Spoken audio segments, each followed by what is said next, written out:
할렐루야. 오늘 새벽에 함께 하신 여러분 주님의 이름으로 축복합니다.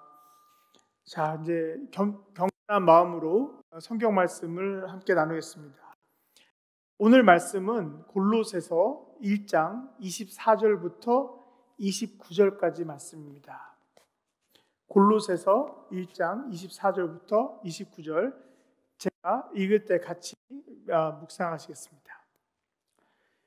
나는 이제 너희를 위하여 받는 괴로움을 기뻐하고 그리스도의 남은 고난을 그의 몸된 교회를 위하여 내 육체에 채우노라. 내가 교회의 일꾼 된 것은 하나님이 너희를 위하여 내게 주신 직분을 따라 하나님의 말씀을 이루려 함이니라.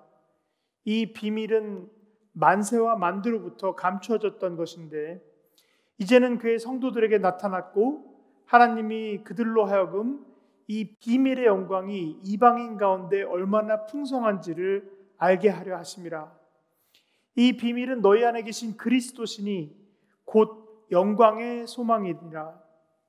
우리가 그를 전파하여 각 사람을 권하고 모든 지혜로 각 사람을 가르침은 각 사람을 그리스도 안에서 완전한 자로 세우려 함이니 이를 위하여 나도 내 속에서 능력으로 역사하시는 이의 역사를 따라 힘을 다하여 수고하노라. 아멘. 기도하시겠습니다. 하나님 아버지, 저희가 겸손한 마음으로 주님 앞에 나왔습니다. 이 부족한 종이 주님의 말씀을 전할 때 우리의 마음을 성령으로 채워주십시고 또 이러한 고난 속에서도 주님 안에서 기뻐할 수 있도록 주님께서 주님의 힘으로 채워주옵소서. 하나님 아버지, 저희가 하나님을 잊어버리고 살 때가 있습니다. 항상 우리가 하나님과 함께 호흡하고 성령의 힘으로 모든 일을 행할 수 있도록 인도하여 주옵시고 주님의 영광을 위하여 오늘 하루 온전하게 살 수 있도록 하여 주옵소서. 예수 그리스도 이름으로 기도드렸사옵나이다. 아멘.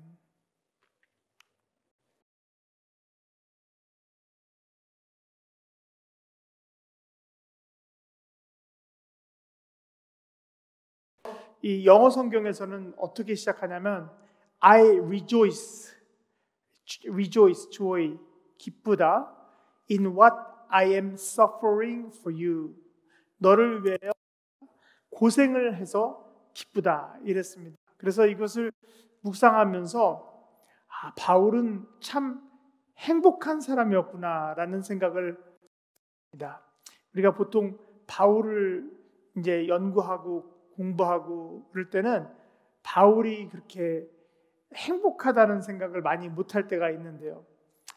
주로 고생을 많이 한 걸로 알고 있지만 근데 여기서 내가 너희를 위하여 고생함이 기쁘다 이렇게 골로새 사람들에게 편지를 썼기 때문에 이 부분을 한번 묵상해 보려고 합니다.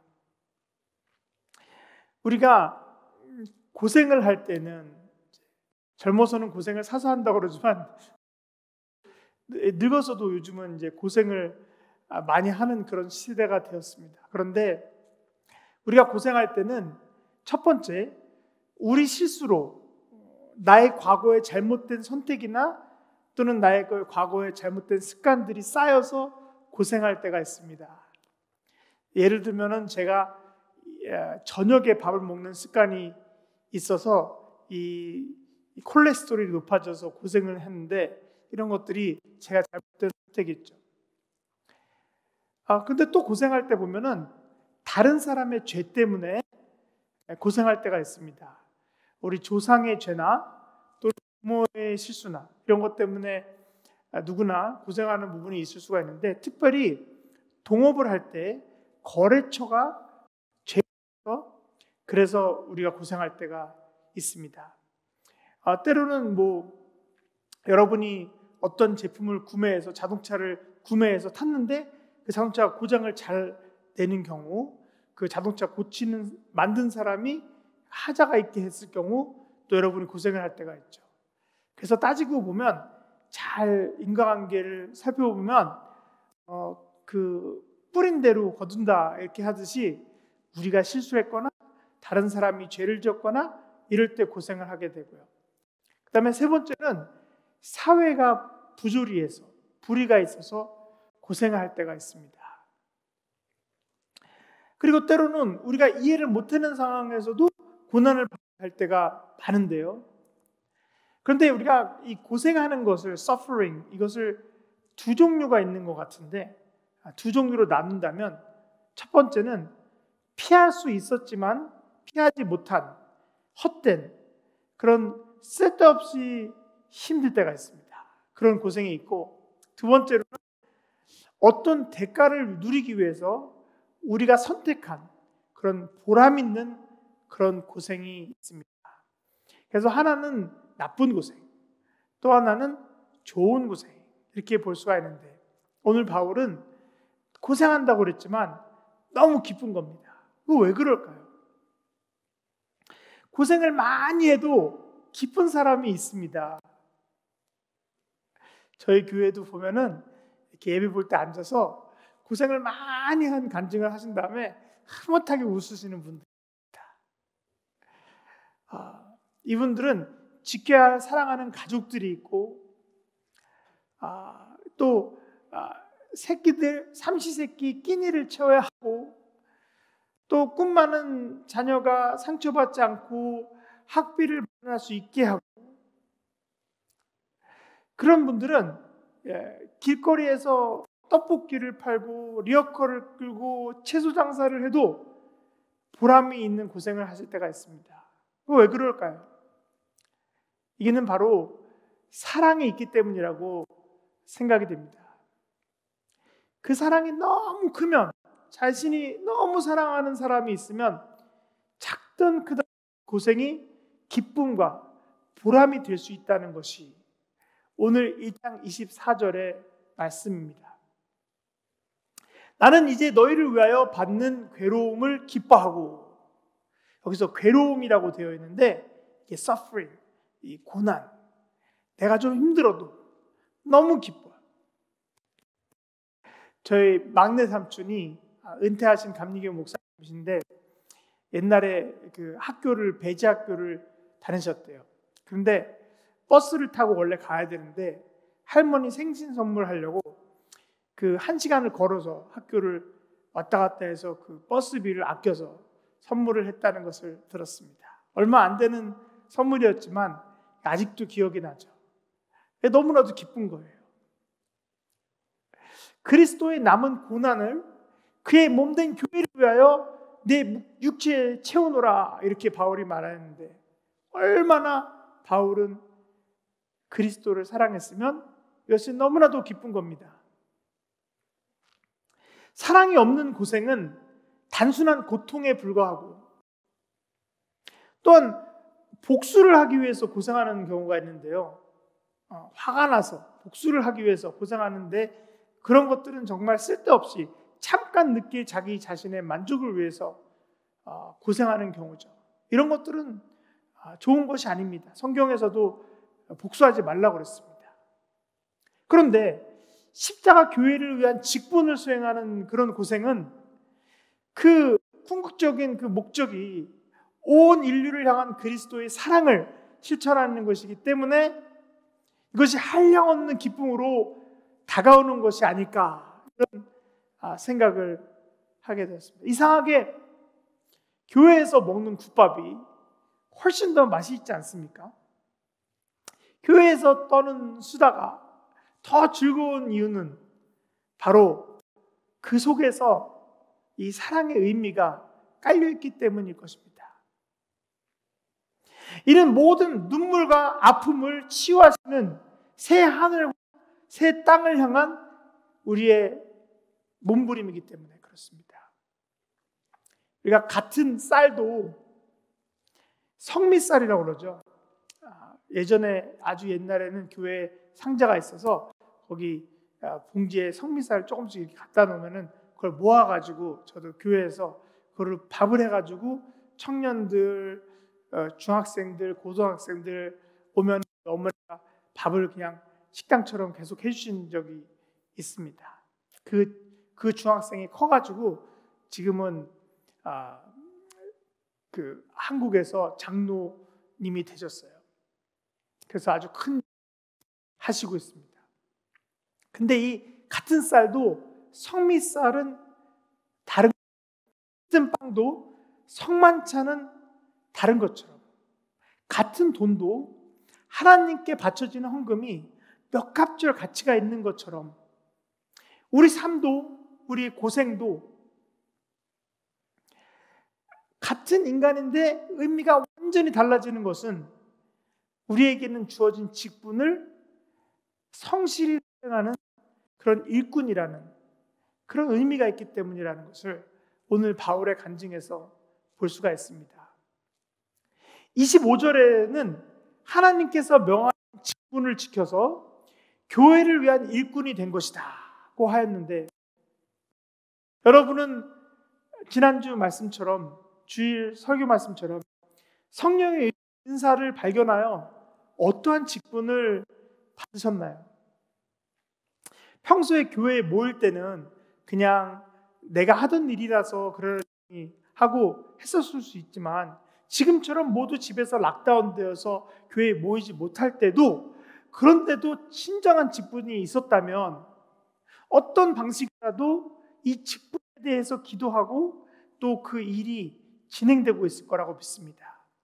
이 목표를 위해서 허송세월하지 않고 나아갈 방법을 찾을 것이라고 믿습니다. 바울은 자신의 직분에 대해서 분명히 알고 있었습니다. 그래서 기쁜 것입니다. 25절에서 하나님의 말씀을 온전하게 전하는 것이 직분이라고 하였습니다. 28절에서 보면 예수를 선포하고 또 훈육하고 또 가르치는 것이 본인의 일이라는 것을 적어 놓았습니다. 그리고 아주 중요한 표현이 그리스 성경에서 나오는데, 희나라는 말이 나오는데, 이게 이 목적을 나타내는 so that입니다. 그래서 희나라는 표현을 하고, so we may present everyone fully mature, 모두가 그리스도 안에서 fully mature, 완전히 성숙할 수 있도록 하는 것이 목표라고 했습니다. 모든 성도가 그리스도 안에서 성숙한 믿음을 가지고 하는 것이 우리 모두의 목적이 되는 것입니다. 누가복음 8장 14절에서 보면 가시덩굴에 떨어진 씨앗은 인생의 걱정이나 또는 부귀영화나 쾌락들 때문에 mature되지 않는다, 온전해지지 않는다, 크지를 못한다고 그랬는데요. 그래서 농부는 가시덩굴을 제거하고, 그러기 위해서는 찬양과 말씀과 기도를 통해서 일단은 우리의 걱정을 모두 없애고, 또 세상 쾌락이나 명예에 대한 덫으로 빠져들지 않도록 인도를 해야 할 것입니다. 또한 히브리서 5장 14절에는 성숙한 믿음이 있는 사람은 선한 것과 악한 것을 구분할 수 있다고 하였는데, 무엇이 옳고 무엇이 그른지 그 경우를 잘 구분한다는 것입니다. 오늘 말씀과 같이 야고보서 1장 3절에 보면, 내 형제들아 너희가 여러 가지 시험을 당하고는 온전히 기쁘게 여기라. 우리가 어떤 시험을 당해도 기쁘게 여기라고 말씀하고 있습니다. 왜냐하면 이는 너희의 믿음의 시련이 인내를 만들어 내는 줄 너희가 알미라. 인내를 온전히 이루라. 이는 너희로 온전하고 구비하여 조금도 부족함이 없게 하려 함이라 이랬는데, 여기서 부족함이 없게 하고 온전하다는 말이 바로 mature, 성숙해진다는 것을 의미합니다. 어쩌면 코로나 바이러스 때문에 전 세계가 위기에 처한 이때에 나라마다 대응이 다르고 미흡할 때도 있고, 사람마다 참 엄청 다르게 대응을 하고, 그래서 오히려 이러한 혼란스러운 때에 이 기회에 어떤 사람은 믿음이 더 성숙해지는 경우가 있는가 하면, 옳지 이때다 하고 노리는 마귀의 시험을 받아 고생하는 경우도 많습니다. 어떤 경우에는 둘 다 성숙하면서 고생도 하고 고생한 다음에 성숙하고 이럴 때가 많습니다. 그래서 이럴 때일수록 이런 찬송을 한번 불러봤으면 좋겠습니다. 마귀들과 싸울지라 죄악 벗은 형제여, 담대하게 싸울지라 저기 약한 적과 심판날과 열망의 날 섰는 눈앞에 곧 다가오리라. 영광 영광 할렐루야. 우리가 뭐가 선이고 뭐가 악인 것을 구분하지 못하는 것이 사실 성숙하지 못한 신앙인이라고 그랬는데, 그렇다면 성숙하지 못한 신앙인이라면 선과 악을 구분하지 못하기 때문에 악에 빠지기가 쉬운 거죠. 이것이 가장 큰 딜레마입니다.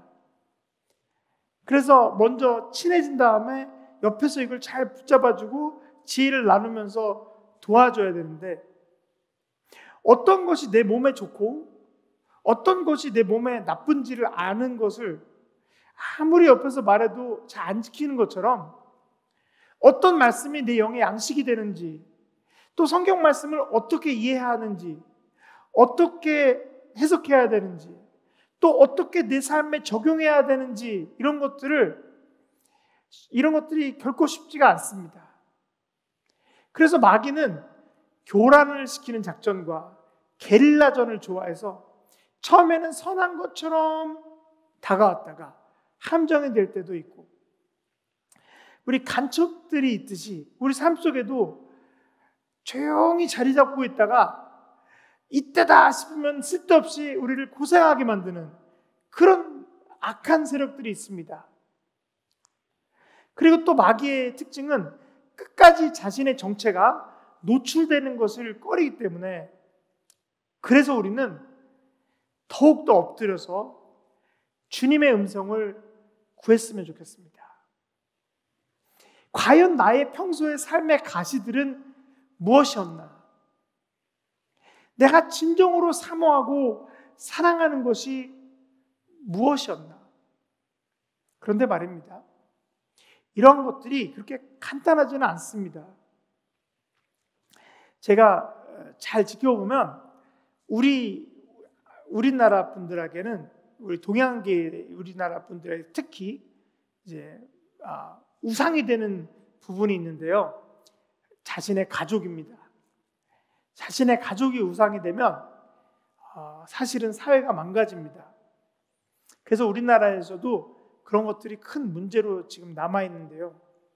예를 들면 재벌이 기업을 사유화시켰다고 잘못 알아서 자격이 되지 않은 자식에게 불법으로 세습을 한다면, 그러면 또는 내 식구 잘 먹고 잘 살게 하려고 수단과 방법을 가리지 않는다면, 그러면 국가는 혼란에 빠져서 망하게 되어 있는 것입니다.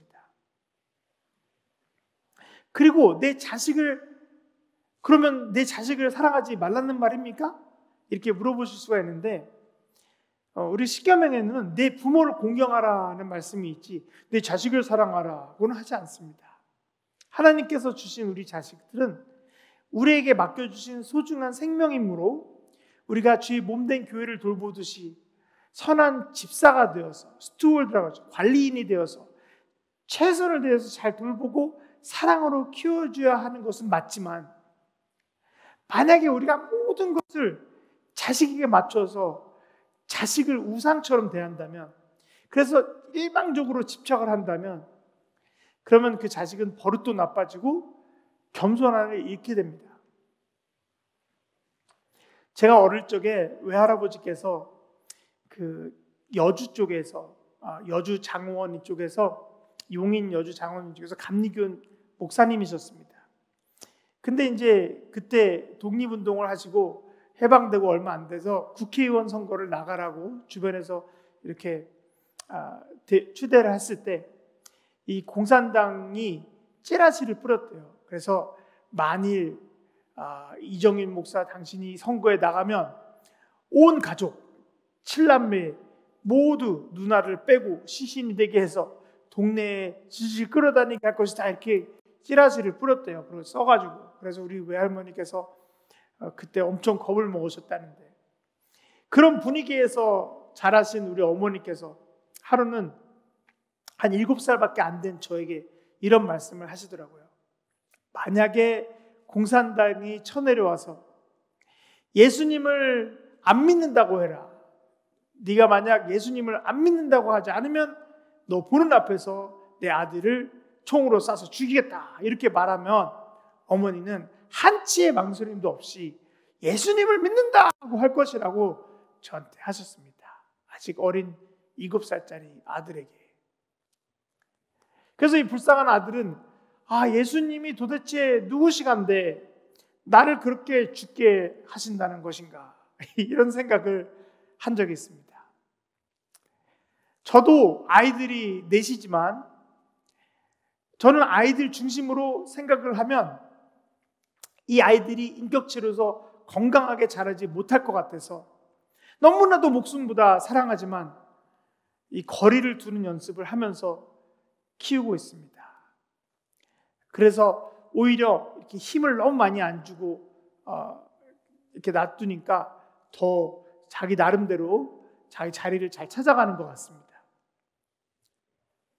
제 아버지도 저와 제 여동생을 무척 사랑하셨지만 결국 묘비에는 교회만 사랑하다 못다하고 간 목사라고 써달라고 하셔서 그렇게 써 있는데, 그 교회만 사랑했다 이 말에는 뭐가 포함되어 있냐면 가족들은 잘 돌보지 못했다, 이런 느낌이 좀 있습니다. 실제로 항상 일하시고 신방 가시고 부흥회 다니시느라고 가족들과 시간이 조금 적었을 때가 많습니다. 그래도 왠지 이 못다하고 간 부분 이렇게 쓰셔가지고 그 조금이라도 메꿔보려고 제가 그런 생각이 여기에 서 있다 보니까 결국에는 아버지께서 교회를 사랑한 것이 저도 교회에 있게 만들었습니다.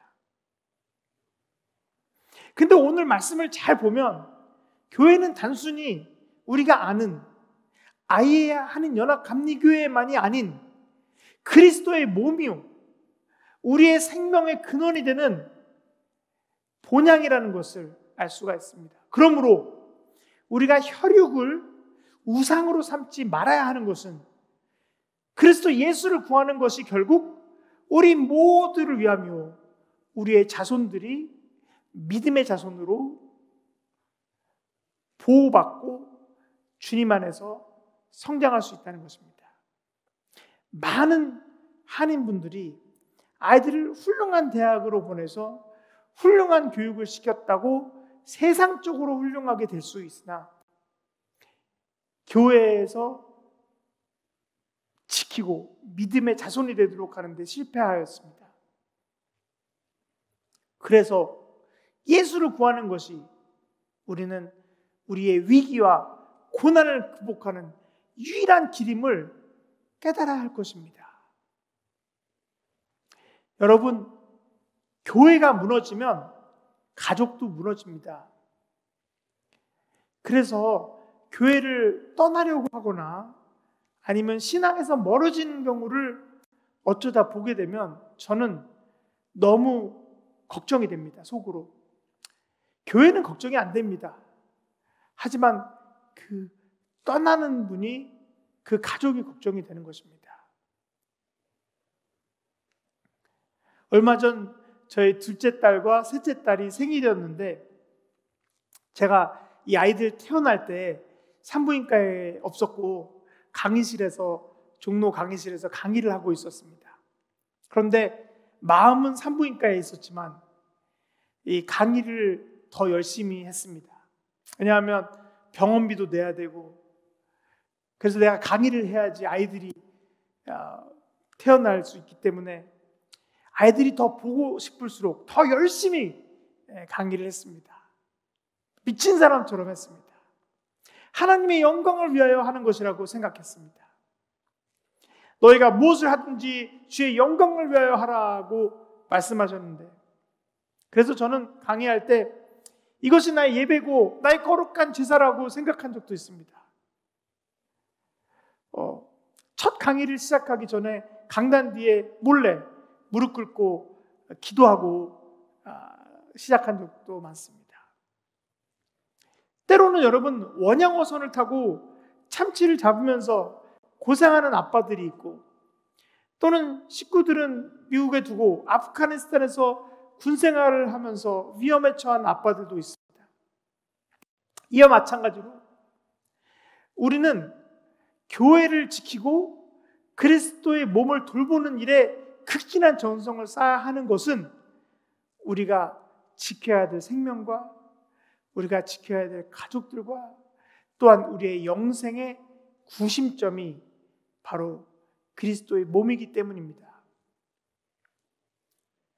바울은 가진 것이 없이 홀홀 단신의 몸으로 텐트를 만들면서 복음을 전하는 이런 외로운 삶을 사는 것 같지만, 그의 고생에는 기쁨이 있는 이유는 바로 오늘 말씀에서 알 수 있듯이 그의 힘으로 삶을 살았던 것이 아니라 그 안에 역사하시는 그리스도의 힘으로 모든 피곤함을 무릅쓰고 수고했기 때문이라는 것을 알 수가 있습니다.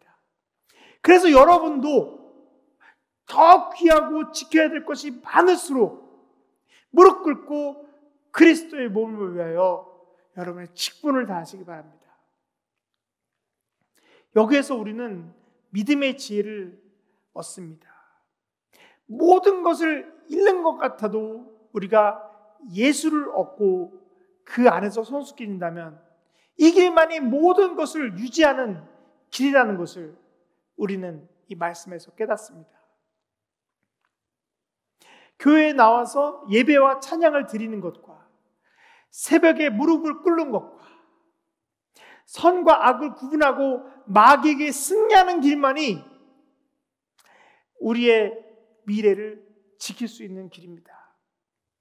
우리가 돈이 남아서 헌금을 할 걸 기다리면 이 헌금이 굉장히 힘든데, 그런 것이 이유가 되는 것이 아니라 부족할 때일수록 가장 소중한 부분을 모아서 드리는 이유가 있습니다. 놀랍게도 그럴 때만 만복의 근원 되신 하나님께서 우리는 예상할 수 없었던 만큼의 새로운 축복을 주시기 때문입니다. 이건 여러분이 실험을 해보셔도 알 수가 있습니다. 실험을 잘 오랫동안 해보시면 이거를 이렇게 간단하게 알 수가 있습니다. 마찬가지로 나에게 가진 가장 소중한 시간을 우리는 지금 주님께 드리고 있고, 나에게 가진 가장 소중한 가족들을 주님께 맡기고, 무엇보다도 주의 몸된 교회를 위한 선한 일꾼의 직분을 다한다면 우리 또한 바울처럼 이러한 모든 고생은 행복으로 바뀔 줄 믿습니다. 물이 포도주가 되듯이 우리의 고생이 기쁨으로 바뀔 것입니다. 한량없는 은혜와 기쁨을 발견하여 영광 영광 할렐루야 승전가를 부르는 여러분과 우리 교회가 되도록 우리 함께 주님의 이름으로 기도합시다. 오늘 기도 제목을 드리겠습니다. 하루빨리 우리가 모든 코로나 바이러스에 대한 치료와 우리가 안전이 확보되어서 빨리 교회에 모여서 다 같이 예배드리는 날이 오도록 기도해 주시기 바랍니다. 또한 우리 교회에서 여러 가지 사역들이 진행되고 있습니다. 줌으로 진행되는 사역들도 있고 함께 모여서 공부하는 성경 공부도 이제 진행이 되고 이럴 텐데, 이것을 통해서 성령이 역사할 수 있도록 기도해 주시기 바랍니다. 또한 지금 어려움이 있는 분들을 우리가 돌볼 수 있도록 우리가 연락을 취하면서 어떤 부분들이 어려운지 같이 기도할 수 있도록 더욱더 우리가 떨어져 있지만 활발하게 서로 교제하고 기도하고 승리할 수 있도록 여러분 함께 기도해 주시고, 또 여러분 각자 개인의 기도 제목들이 있으면 하나님께 모두 바치고 주님만 바라보는 오늘 새벽이 되시기를 주님의 이름으로 기도합니다. 주여 삼창하면서 기도하시겠습니다. 주여 주여 주여 아버지 하나님, 아버지 하나님 아버지 하나님 우리를 받아주시고 우리를 성숙할 수 있도록 해주시고 우리가 고생하지만 사랑을 할 수 있도록 해주시고 모든 것이 기쁨이 될 수 있도록 해주시고 우리 교회가 더욱더 만족해질 수 있도록 해주시고 우리가 더욱더 이 기회에 아버지 하나님을 알고 마귀와 싸워서 승리할 수 있도록 해주시고 아버지가 모든 무서워 상태를 함께 해주시고 세워지지 말게 하시고 아버지 하나님께 주님께 영광을 주시고 하나님께 주시고 성령으로 충만하여 우리 인사를 깨닫고 주님께 나아가는 놀라운 역사가 있고 아버지 주님 작권에 더욱더 기적을 이루고 승리할 수 있도록 영적인 축복을 주님께서 허락하여 주셔서 하나님